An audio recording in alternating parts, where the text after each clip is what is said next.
I want to be clear about something. Before I tell you this story, I don't believe in black magic.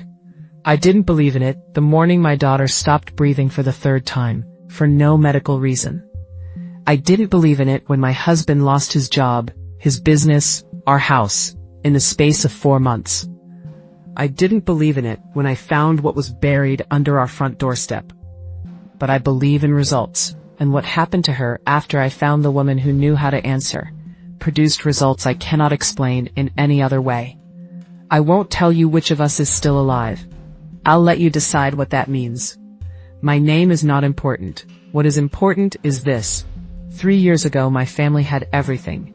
A house we had saved 7 years to buy. My husband's construction business, 14 employees, a daughter, 4 months old, born healthy, born loud, born perfect, and a neighbor, Reena, who smiled at our wedding, held my daughter at her naming ceremony, and hated us in a way I didn't understand until it was almost too late. I don't know exactly when it started. I know when I noticed. My daughter's first episode was the night of our housewarming. Reena was the last guest to leave. She held the baby for a long time before she put her down. 3 hours later, my daughter stopped breathing. Just stopped. No warning. No fever. No medical cause. We got her back. But something had changed in her that night. Something I felt before I had words for it. Let me tell you what the next 6 months looked like. Month 1. My husband lost his 3 largest contracts. Different clients. No explanation from any of them. Month 2. My daughter's second episode. Same as the first. Same result. We got her back. Doctors found nothing. Month 3. A pipe burst in the house. Then the roof. Then the car. Not dramatic. Just everything stopping working at the same time. Month 4. My husband's business partner withdrew without warning. Without explanation. Left a note that said he didn't feel right about the company anymore. Month 5. My daughter's third episode. This time she didn't come back as quickly. 4 minutes. I counted them on the hospital floor outside the trauma bay. 4 minutes. That was the night I stopped looking for rational explanations and started asking different questions. My mother's sister, my Aunt Priya, came to the hospital the night of the third episode. She sat with me in that waiting room and she asked me one question. Has anyone given your daughter anything to hold or spent time alone with her recently? I thought about the housewarming, about Reena, about how long she held my daughter before she put her down. I told my aunt. She didn't say anything. She looked at her hands for a long time. When you get home, check under your front doorstep. I thought she was being dramatic. I checked. Wrapped in red cloth buried 3 inches down, a bundle. Hair that wasn't ours. A piece of fabric from my daughter's first blanket. Something dark and dried I didn't identify. And a photograph of our family taken through our window. My hands stopped working when I picked it up. I called my aunt from the driveway. She told me not to bring it inside. She told me she would make a call. I don't know her real name. My aunt called her only by a title. A word I won't repeat here because some words carry weight, even written down. She came to our house on a Tuesday evening. Quiet. The kind of still that isn't calm. It's power that has learned patience.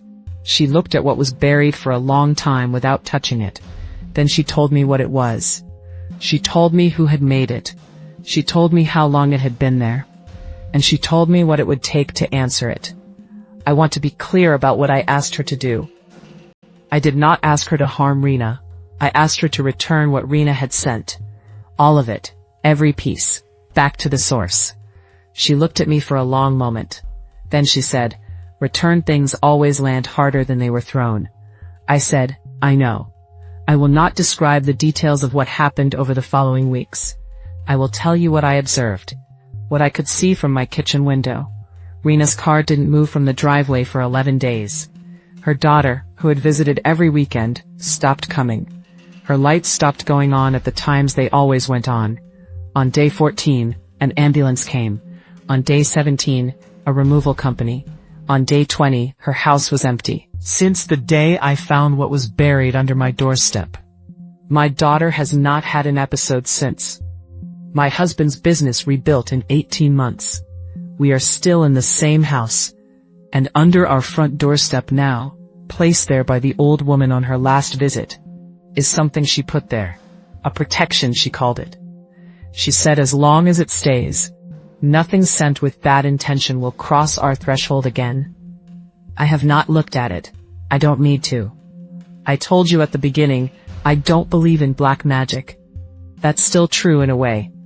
I don't believe in the romance of it, the aesthetics, the mysticism people attach to it in movies and stories. What I believe in is intention, and the specific weight that malicious intention carries when it is aimed at a sleeping infant by someone who smiled at you at your wedding. And what I believe in is what happens when that intention is reflected back to where it came from. I won't tell you if what happened to Reena was the magic, or karma, or coincidence. I'll only tell you what I told my aunt the night she asked me if I had any regrets. I said, "My daughter is alive. Reena is gone. Ask me again when I have a reason to." She used black magic on my newborn daughter. I found the woman who knew how to answer. I still don't believe in black magic. I believe in what I watched happen from my kitchen window.